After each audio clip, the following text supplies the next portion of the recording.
এই যে আপনি কাজে কর্মের কথা বললেন, প্রাইভেট সেক্টরগুলোতে ভীষণভাবে বলা হচ্ছে জেন্ডার ইকুয়ালিটি আনতে, কিন্তু মেয়েদের ক্ষেত্রে দেখা যাচ্ছে যে তাদের প্রমোশনগুলো খুব তরতর করে হয়ে আমি যাচ্ছে। আপনাকে একটা কথা বলি, যে জেন্ডার ইকুয়ালিটি বলা হচ্ছে না, মেয়েরা কিন্তু মেয়েদের পিছিয়েও দিচ্ছে। কারণ যেহেতু আমি অনেক কর্পোরেটে যাই পশের লেকচার দিতে, কিছু আইসিসি কমিটি আজকাল আমাকে সদস্যও করেছেন, এক্সটার্নাল টিম মেম্বার।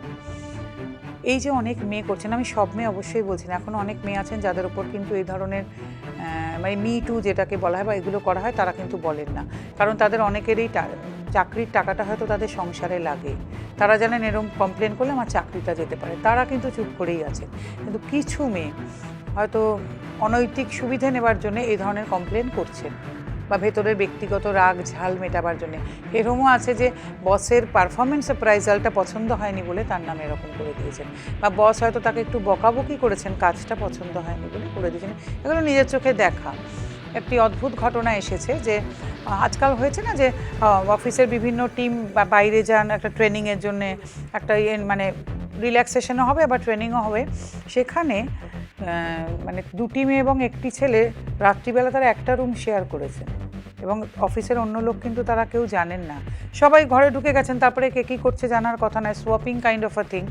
তারপরে সেটা নিয়ে কিন্তু একটা ঝামেলা তৈরি হয়েছে, তখন তারা এই সমস্ত শুরু করেছেন কমপ্লেন। তো সেটা তো কারুর দায়িত্ব নয়, সবাই তো গ্রোন আপ, সবাই তো প্রাপ্তবয়স্ক, সেই যে সুবিধা নেওয়ার কথা, বহু এরকম ফলস কমপ্লেন। এবং সেই ক্ষেত্রে বহু এইসব মেয়েরা কিন্তু সেই নিয়মকানুনগুলোও জানেন না, যে কদিনের মধ্যে করতে হবে, কি করতে হবে না করতে হবে, তার ফলে তারা যখন তখন এগুলো করেন, আবার এমনি নিয়মের মধ্যে থেকেও করেন। কিন্তু এরা এটা বুঝতে পারেন না, যদি এই কমপ্লেনটা মিথ্যে প্রমাণিত হয়, সব দুনিয়ার মতন কর্পোরেট ওয়ার্ল্ডেও একটা দুনিয়া আছে, যে আপনার নামে একটা এরকম যদি প্রমাণিত হয় যে আপনি মিথ্যে কমপ্লেন করেন, আপনার এই স্বভাব আছে, আপনার কিন্তু অন্য কর্পোরেটে চাকরি পাওয়াটাও মুশকিল হবে।